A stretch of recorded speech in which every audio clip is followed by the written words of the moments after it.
Ya teman-teman semua, balik di KPN News. Kita masih bahas kasus Subang. Ini kita lagi gencar-gencar ya teman-teman untuk ngebahas OOJ terus nih untuk akhir-akhir ini. Dan kemarin Danu juga sudah dikonfrontir ya oleh di kepolisian oleh siapa tuh juga Irlan, Ban Poluci, dan juga tentunya Taryono ya teman-teman. Namun sebelum bahas itu, ini ya ada informasi juga yang mengenai RD Law ya teman-teman. Kita bahas RD Law dulu.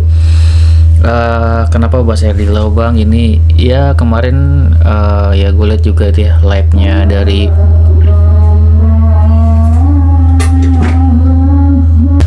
gue juga udah lihat live-nya dari Pak Dede ya bersama RD Law. Di situ diungkapkan semua ya kekecewaan RD Law gitu ya terhadap Bang Furi gitu ya, karena beliau menyatakan ya, RD Law menyatakan di awal-awal aja gitu ya, Bang Furi ini mengajak dia gitu ya, menggebu-gebu, namun sekarang pas diajak lagi gitu orangnya nggak mau gitu ya, namun hanya terfokus ke Bu Sylvia aja, tidak mau lagi mungkin membahas yayasan dan terlibat kepada RD Law lagi. Di situ ada kekecewaan beliau dan RD Law keluar gitu ya dari grup, entah itu grup mungkin grup WA atau gitu ya teman-teman. Dan di situ beliau menyatakan kekecewaannya dan keluar dari grup yang berisi ya ada Bang Furi, mungkin ada juga beliau bilang ada Bu Sylvia, kan di situ diungkapkan juga Bu Sylvia juga kan teman dari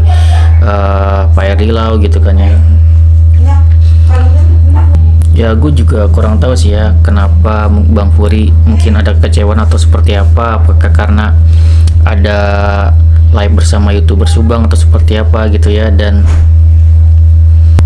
ataukah ada mungkin perkataan RD Law yang salah, ya gue nggak tahu gitu ya. Namun kalau gue pribadi lihat di sini, RD Law ini orang yang sangat tulus ya, sangat tulus apa adanya gitu ya. Dan kalau misalkan dia mau live ya live sama siapapun gitu kan ya, baik itu YouTuber Subang, Bang Furi atau siapapun, karena beliau ini orangnya dilihat kalau gue lihat secara yang gue lihat sekarang ini orangnya memang sangat apa adanya gitu, dan ngomong belak-belakan apa adanya gitu orangnya. Dan situ sebenarnya titik dimana para netizen itu suka ya kepada RD Law. Namun kalau menurut gue pribadi ya, memang kalau misalkan RD Law mengungkapkan yang namanya yayasan ini, itu kan akan terkena Pak Yosep juga gitu kan ya. Dan kemarin juga memang ada pernyataan dari Pak RD Law yang mengungkapkan ya dia juga nggak peduli gitu ya di yayasan ini jika Pak Yosep ada keterlibatan gitu kan. Dan mungkin dari pihak Bang Furi dan kawan-kawan punya harapannya bahwasanya RD Law ini ada di pihak mereka dan mendukung Pak Yosep sepenuhnya gitu. Namun kan Pak RD Law tidak bisa seperti itu juga gitu kan ya, kalau memang bersalah ya bersalah gitu, tidak bisa didukung atau mendukung orang yang bersalah gitu jika memang dia bersalah. Namun di sini kan titiknya Pak RD Law mendukung Pak Yosep ini dalam arti di pembunuhannya, tidak itu ya, tidak mempercayai bahwasannya Pak Yosep ini ada keterlibatan, namun tidak menutup kemungkinan juga bahwasanya memang ada keterlibatan Pak Yosep di yayasan ini gitu. Jadi memang kalau gue lihat Pak RD Law ini sudah apa adanya banget gitu. Namun kalau misalkan dia nggak disukai karena kejujurannya, karena apa adanya, ya itu pasti beliau ya sudah terima aja gitu kan ya. Dan beliau dengan lapang dada, udah saya keluar dari grup, dia bilang gitu kan ya.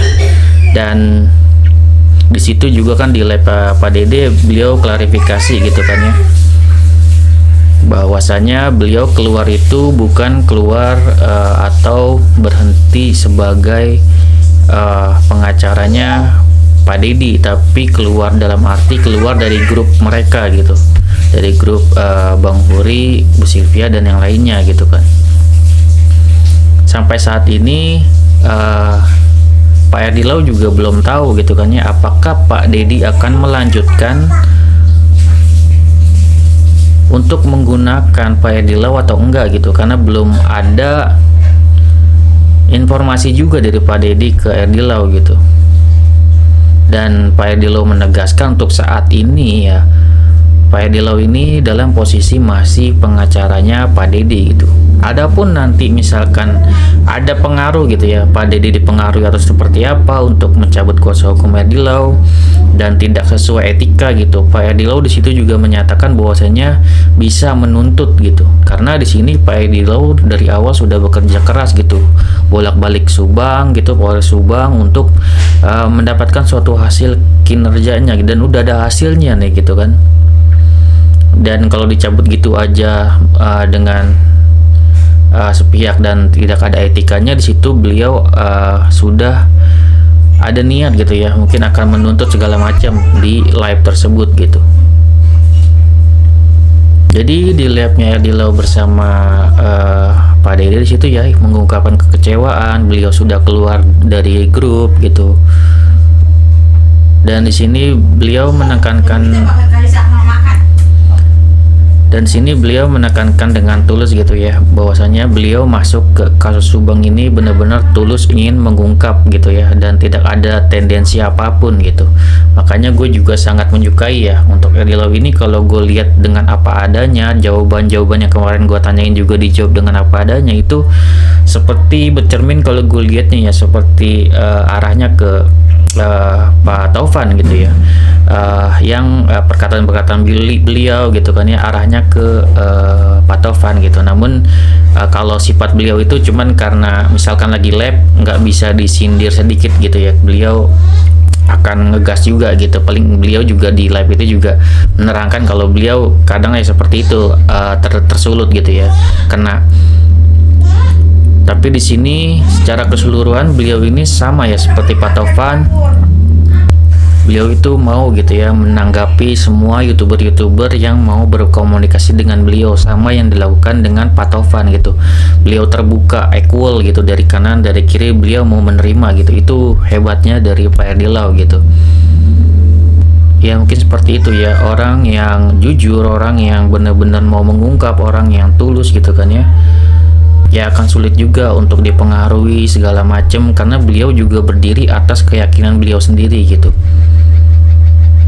Dan di satu sisi mungkin beliau dikecewakan ya oleh youtuber ini yang awalnya sangat antusias gitu kan, yang menggebu-gebu kalau beliau bilang, sekarang meninggalkan beliau gitu aja gitu. Itu ada kekecewaan banget ya.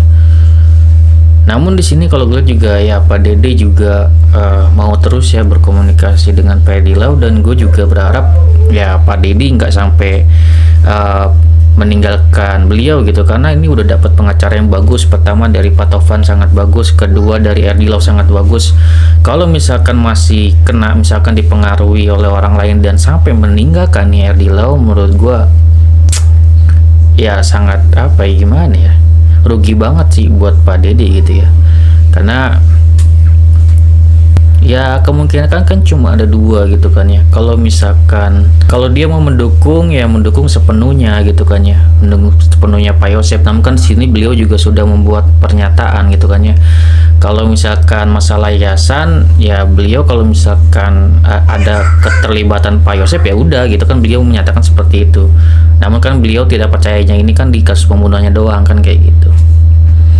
Dan kalau misalkan mereka tidak mampu untuk merangkul gitu kan ya, karena pernyataan atau tidak mampu merangkul lagi Pak Edi Lau karena pernyataannya itu, ya sudah gitu kan ya.